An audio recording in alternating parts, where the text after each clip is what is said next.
audit contract with KDB. Last year when we brought forward our audit contract, we had stated that we've been with KDB for many, many years. And we had talked about going forward with RFPs for kind of all of our professional services. We wanted to first update our procurement policies, but we haven't had a chance to do that. But because the fiscal year is kind of winding down already, we wanted to make sure we at least got the RFP done for the audit services. So we went out, we contacted 6 firms directly. We also advertised in the St. Cloud Times. 4 of those firms submitted RFPs, and based on the criteria that we had set prior to receiving the RFPs, KDB was kind of our overall best choice to move forward. So we'd like to enter into a 3-year contract with a 2-year extension or option for extension. Did they give prices when they gave that? All of them? They did. And they were all pretty close? They were. KDB came in, Carrie, do you remember, was it $75 difference? $75 difference. $75 difference. But our top 2 choices were $75 in part. KDB was $75 higher. But I mean, really, for the effort it takes to try and switch auditors for $75 a year, it just didn't pay. Mr. Chair, who are the other 3? The other 3? It was Larson Allen, KDB, Abdo, and Schlenderwenner. Okay. And Abdo was high, quite a bit higher than the others. Gary, Libby, and I actually kind of all scored the RFPs. Schlenderwenner was by far the lowest, but they also by far had the least amount of experience in dealing with government and any type of entity, any type of transit organization. So just for their lack of experience, that was kind of a major concern for all of us. So they were ruled out, and then it was between Larson Allen and KDB. And like I said, they were tied neck and neck the whole way. It was literally for $75. We just didn't feel like it was worth changing for that. If I could interject just for a second, I mean, it really didn't come down to basic costs. I mean, that wasn't what we were looking to achieve. But on the positive side, we were able to lower our annual cost with KDB, Bergen KDB by $3,000 annually. So that'll be a nice savings for us. And KDB has experience working with transit systems similar to ours, where the others didn't have that experience. So that also played a pretty strong factor in our decision to stay with them too. So. Did they come in with a lower price because they went out to bid? I had to make a guess, I would say. Yep, they had a lower bid. Any motion to? Move to approve. Second. Second. Discussion? I just want to say that I think I appreciate the effort that went into getting the bids and doing all the work, and and $75 is chump change when it comes right down to it. It's nice that we got the $3,000, but I do just want to take the time to recognize that sometimes change is, you can't anticipate the good that can come from the work of the change, and that sometimes I think that the same old is the same old, and sometimes and it's not about KDB, it's just a general statement about things just like being old fish.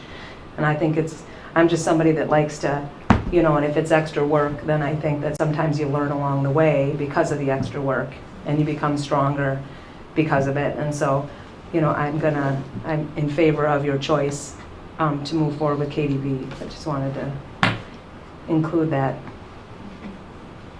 Any further discussion? Seeing none, all those in favor signify by saying aye. Aye. Opposed? Motion prevails. Passes. Update on the purchase of the former Seabuck property. That sounds good.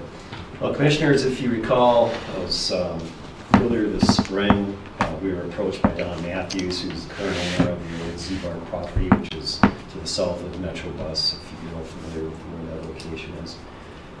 She had the property up for sale. It had been foreclosed on. The prior owner had been foreclosed on. So we came to you and requested permission to move forward with possibly purchasing this property. So we went through the process of of dealing with all of the environmental studies, the appraisals, getting the state historical preservation societies, going through that process, making sure there wasn't any historical reference on that property or within the area. So all of that has been completed.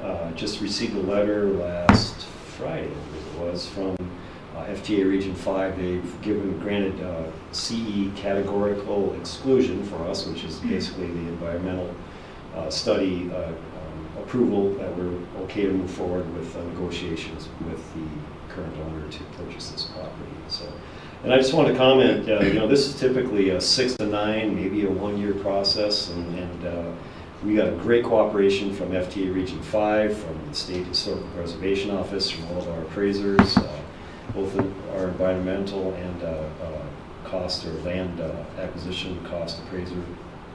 And this thing happened very, very quickly, so I thank everybody for their cooperation on this. This came together very well for us, so we're very pleased. This is really a big acquisition for MetroBus, so we're landlocked, and any future expansion that we may want to do at the operations center will allow us to stay in that location as opposed to possibly looking for another piece of property to relocate our operations. So just want to update everybody on this.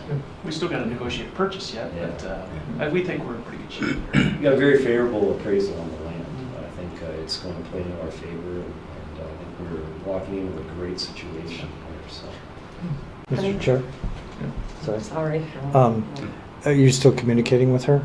I mean, you communicated with her all along, so she's not, okay, cool. I assumed you did, but, Yeah. Okay. Blindsided by anything. Yeah, I have been by email and phone calls and personal visits, because they come over and mow the grass next Oh. door. So usually when she's over there, I'll stop over and chat. Okay. And, they've been very patient with the process, even though we've been able to expedite it. mhm, If we were a private business, we'd have already negotiated a purchase and it'd be done. be done. I've told her exactly where we're at with the steps and completely upfront, and they've been just fine with it. And we'll make a very favorable offer when we're going to meet with her and her attorney, and we'll make a very favorable offer. And I've asked her to account for the expenses that she's incurred, since Jim Wagner moved off the property, and said, any expenses, and of course we'll offer to pay the closing costs on the purchase. We did that before when we did the old Northwestern Mutual Life building purchase next to the transit center. We did that, and that was a nice gesture for the property owner. And I think we could extend the same. The nice thing is the appraisal came in well under our budget. Our budget limit's $200,000 on the project. The appraisal came in at $170,000. We've got a $30,000 cushion there, which is a nice cushion. Should be able to absorb all of our expenses in acquiring that property within that budget. And, I think our next step now is we'll tell her we're ready to get together. Are you gonna be able to use the building as it is temporarily for something? Well, storage and stuff, yeah, That's our thought. we kind of, tentatively looking at possibly using it for body shop with our original, and Right. here's where we're at. Now, we have a guy that's really good at body work, especially this light stuff, this fender benders, scratches, scrapes, and so forth, and we really aren't set up for it in the main building, and we can't. There's no way to do it here, so we're kind of, summertime's about the only time we can do it, so we can have doors open and stuff we don't have. But in that building there, we could, just have it set up for that and put in the ventilation needs, that type of thing. That's kind of down the road a little bit. We're not sure how we can, but it should work for that. I mean, certainly when it's right next door, it'll work really nice when we get that set up. But don't know what that cost would be, to put in the ventilation that's required and all of that, because that would be an obvious use of the building in our situation there, so. Do you have to do a paint booth in there? Excuse me? Do you have to do a paint booth? That we don't know. Yeah. That's Depending one of upon the size. unknowns, so. And this is what I should mention too. This is a two-phase project. I mean, phase one is just acquiring the property, Right. Utilizing it for the best we can for the facility and the land, extended parking for employees, things like that. Phase two, which we've outlined in a 5 to 8 year plan, will call for maybe possibly doing more paving around the facility, possibly demoing that building and putting up a structure that's more suited to what our needs are going to be at the time. So. Okay, We just don't know. yeah. Yeah, the first step really is just acquire the land. Oh, for sure. as we've told you before, it's the only directly adjoining parcel that we can Mhm. purchase. It's hard to turn that down. Yeah. Should be easy when it comes here. Never been so informed about a building purchase before. My life, any board I've been on.